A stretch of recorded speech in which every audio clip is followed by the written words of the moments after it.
ये सुई वहीं जा कर के कि दो तत्कालीन अधिकारी, 4 उस समय के मथुरा में सरकारें बदलती रहीं उत्तर प्रदेश में, दिल्ली में, लेकिन वो यहाँ पोस्टेड रहे, जिनमें से वो एक सचिव बन करके आए और तीर्थ विकास परिषद पर अभी वर्तमान में जो चौथे व्यक्ति, जो जितना भी ब्रज तीर्थ विकास परिषद ने घपला किया और उसकी टीम उसमें लगी, जो गौशालाओं से होटलें बन गए, गेस्ट हाउसें बन गए, जो स्टोन की लड़ाई लड़ने वाले साधु आज वो 5,000 करोड़ रुपए के एम्पायर के मालिक बन गए, उन्हीं ने पूरे ब्रज के चारों तरफ उस विकास के साथ में वो हजारों करोड़ रुपए की जमीन बनाने का एक जरिया तैयार किया।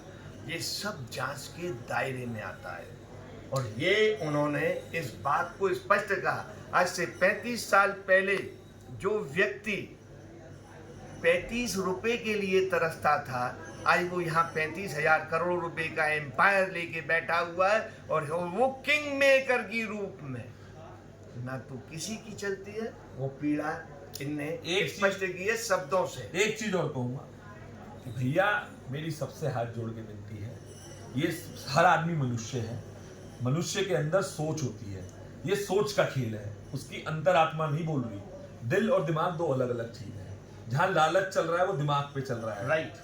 दिल से भावना खत्म हो गई, लेकिन प्रोफेशनल व्यापार हो गया। लेकिन हम बनिए हैं, बनियों में अग्रसेन महाराज एक चीज कहते थे कि भैया 3 घर छोड़ देना कमाई के, भगवान का, बहन बेटी का और दोस्त का। मैं फिर उन लोगों से हाथ जोड़ के विनती करूंगा कि भैया, मैं तो सीधी सीधी बात पे बात करना चाहता हूँ। कॉरिडोर के बेनिफिट एंड लॉस, उजड़ता वृंदावन, डिजिटल वृंदावन आपके सामने है, आपको शंका भी यही है, ऐसा ही होना है आगे।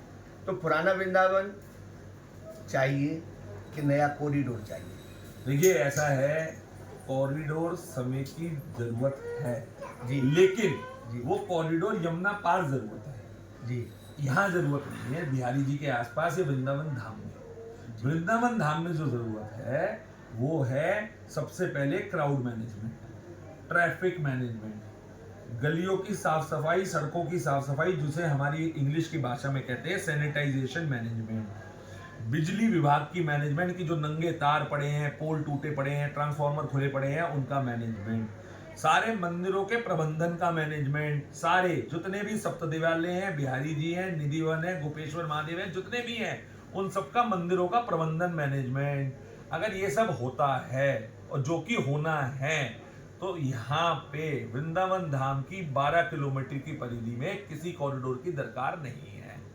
और जो कॉरिडोर सरकार बात कर रही है, हम सरकार के खिलाफ नहीं है, मैं नहीं बोल रहा हूं, हम में सारे भक्त आ गए, जो भी हमसे ब्रिज से जुड़ा हुआ है, कॉरिडोर से जुड़ा हुआ है, सारे भक्त आ गए, जिसमें यहाँ का निवासी, यहाँ का दुकानदार, यहाँ का गोस्वामी, यहाँ का अधिकारी, यहाँ का सफाई करने वाला, इस देश का प्रधानमंत्री, इस देश का सीएम, इस देश की राष्ट्रपति से लेकर के नीचे तक सब जो सनातन को मानता है, जो सनातनी है, जो सनातनी विचारधारा वाला है। आप बात को समझिए, ठीक है? इसका विरोध नहीं है, इसका विरोध नहीं है, विकास का विरोध नहीं है, लेकिन विकास किस कंडीशन पे हो, हमारे अतीत और अस्तित्व को नष्ट नहीं करा जाए, उसके अंदर नवीनीकरण करा जाए, विस्तारीकरण करा जाए। विस्तारीकरण कैसे होगा? अब सरकार कहेगी जी हम भी तो विस्तारीकरण ही कर रहे हैं कॉरिडोर में।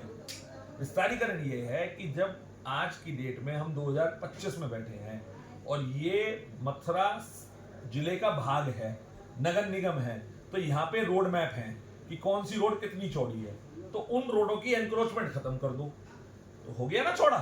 तो ये होता है विस्तारीकरण। नवनीकरण क्या है? नवनीकरण ये नहीं है कि 5 स्टार होटल बना दो। 5 स्टार होटल बनाना है, आप यमुना पार बनाओ, माठ बनाओ, सुरीर बनाओ, चौमुआ बनाओ, लेकिन धाम में मत बनाओ। अभी भी जो रेडिसन बना वो वृंदावन धाम में नहीं है, वो रमन नीति वाली तरफ है, प्रेम मंदिर से आगे। आप समझ रहे हो? प्रेम मंदिर वृंदावन जी का पार्ट नहीं है, लोगों को कंफ्यूजन है। 4 धाम वृंदावन जी का पार्ट नहीं है। इन सब चीजों के लिए क्या मानते हैं कि जो डिजिटल वृंदावन बन रहा है उसमें भूमाफियों को जितनी जो सुनिश्चित व्यवस्थाएं सुरक्षित की गई हैं पिछले 10-12 साल में, ताकि तो ये उजड़ा।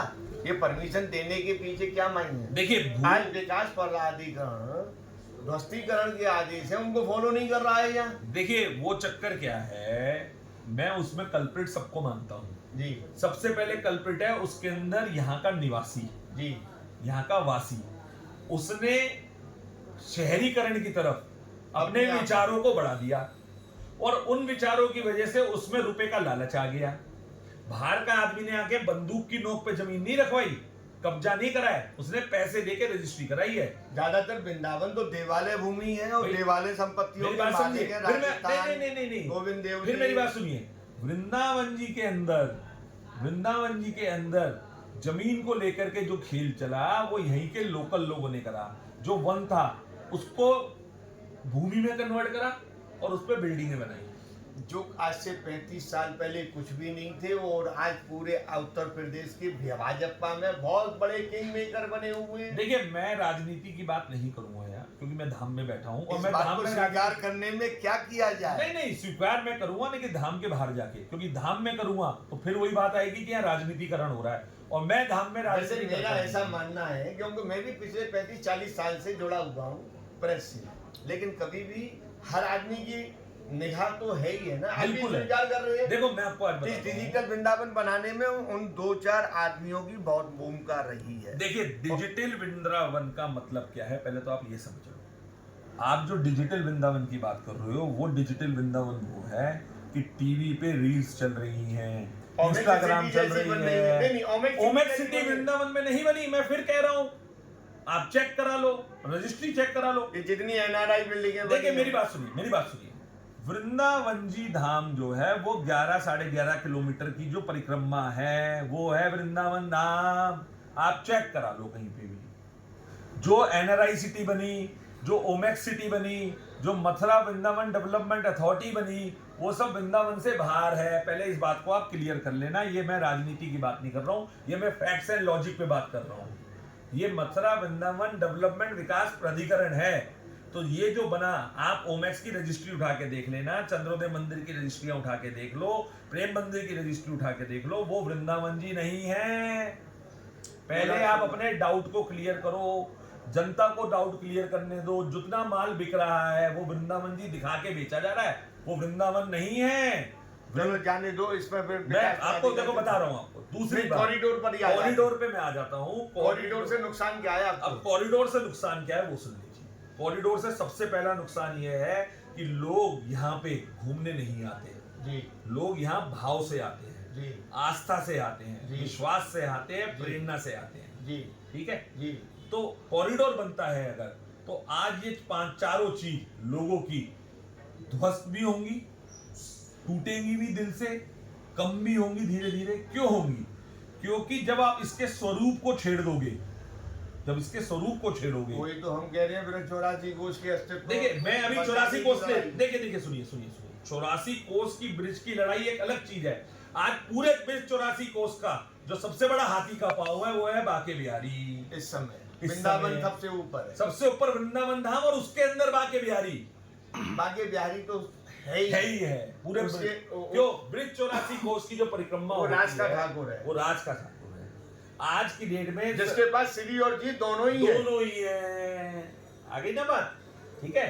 जो सप्त देवालय हैं वो जुगल जोड़ियां हैं या सिंगल हैं। चलो आप बात को समझो।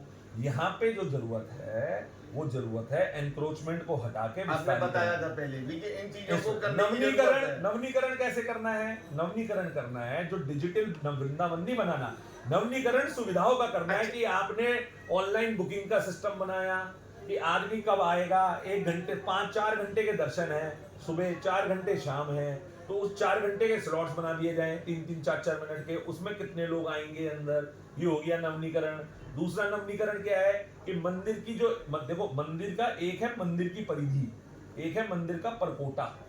परकोटा मतलब हो गया चारों तरफ के मकान, परिधि हो गई मंदिर की चारों तरफ की जगह। अगर मंदिर की चारों तरफ की जगह ही ले ली जाए, जो जगहें वेस्ट पड़ी हैं उन जगहों को यूटिलाइज करा जाए, तो मंदिर का एरिया बड़ा हो सकता नहीं है, हो जाएगा। तो इस चीज़ों पे देखने की ज़रूरत है। यहाँ पर कॉरिडोर एक विकास का एक ऐसा माहौल तैयार किया गया है, तीर्थ विकास परिषद और उत्तर प्रदेश सरकार और दिल्ली की केंद्र सरकार द्वारा। एक चीज और कहूंगा, एक चीज नहीं कहूंगा, बाबा जी की सोच गलत नहीं है। क्यों?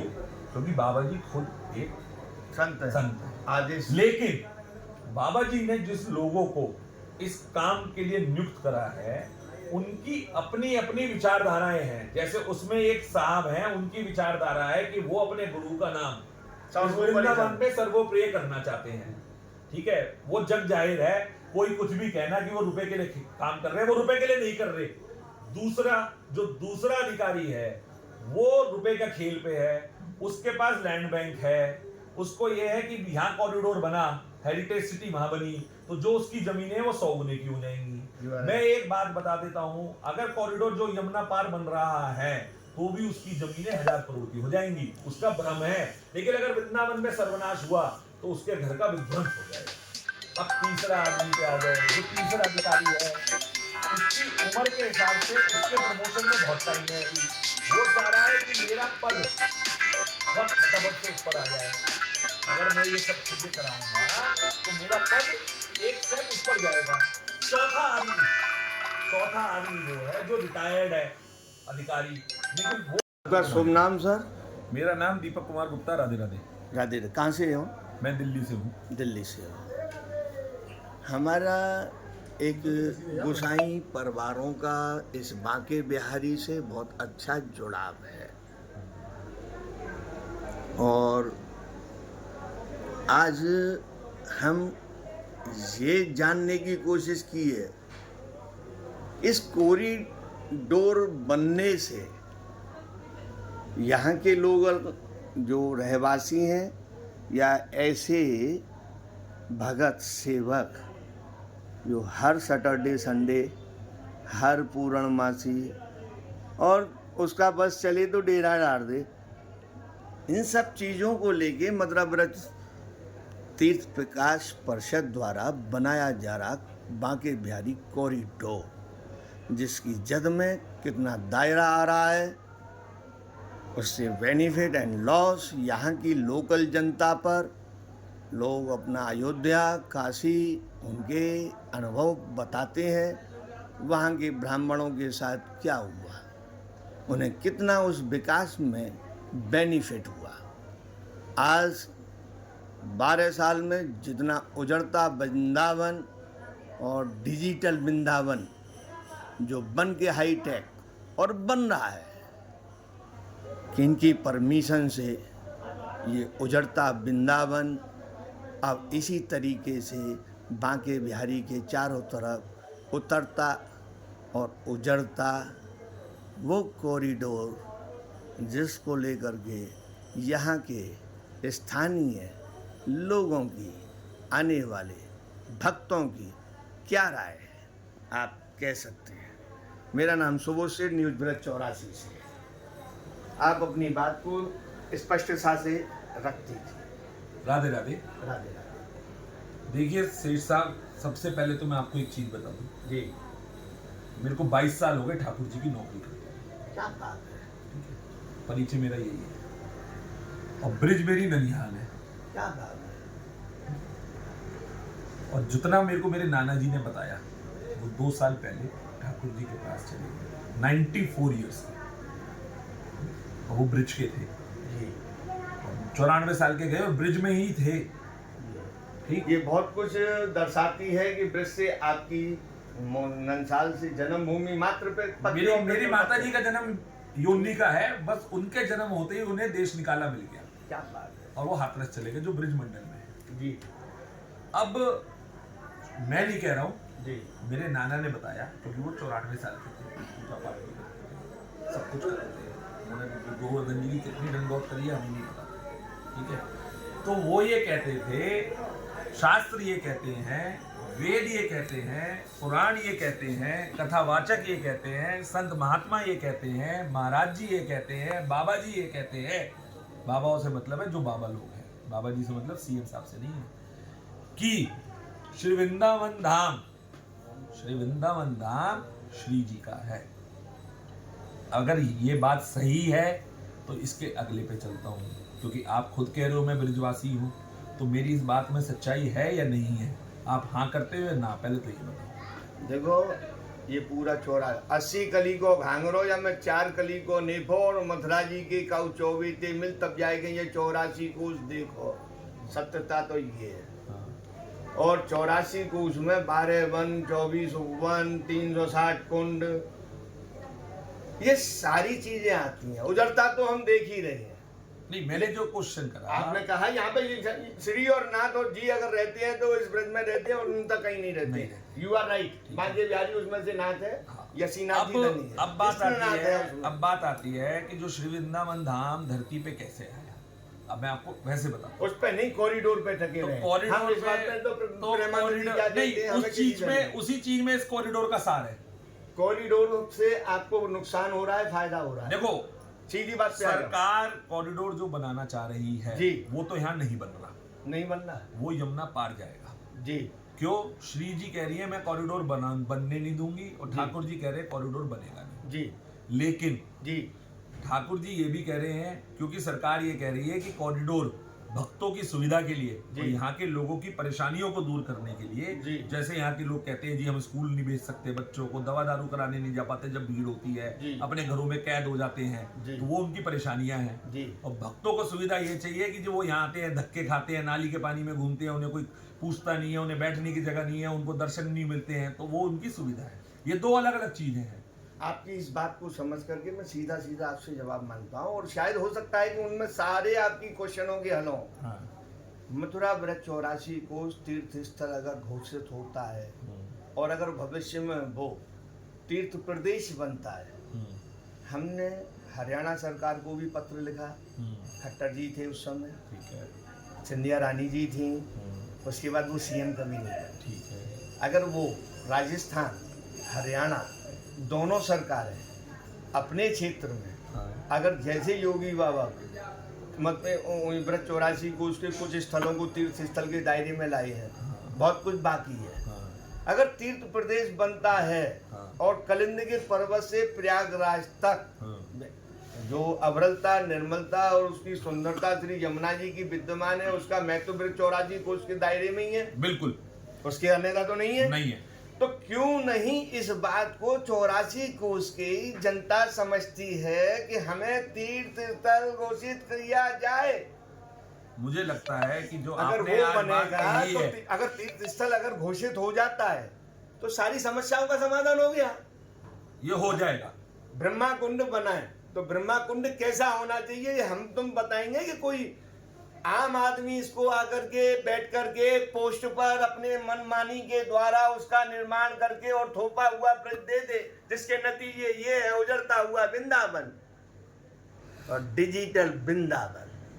तीर्थों की हिफाजत होगी तो सनातन धर्म की उस संस्कृति की हिफाजत होगी जिससे हमारे आपके महत्व जुड़े हुए हैं। इस टॉपिक को यहाँ पर हम क्यों नहीं हेमा मालिनी को समझा पा रहे हैं कि पिछले समय से मोदी पीएम साहब समझ गए, योगी जी समझ गए। भाजपा 3 भागों में बटी हुई है, एक दिल्ली से चलती है, एक उत्तर प्रदेश से चलती है और एक बीच में बैठी हुई है। वो दोनों के बीच में झूला झूलती है। इसीलिए अगर ब्रज प्रदेश बनता है तो आपकी सारी व्यवस्थाओं का समाधान होता है।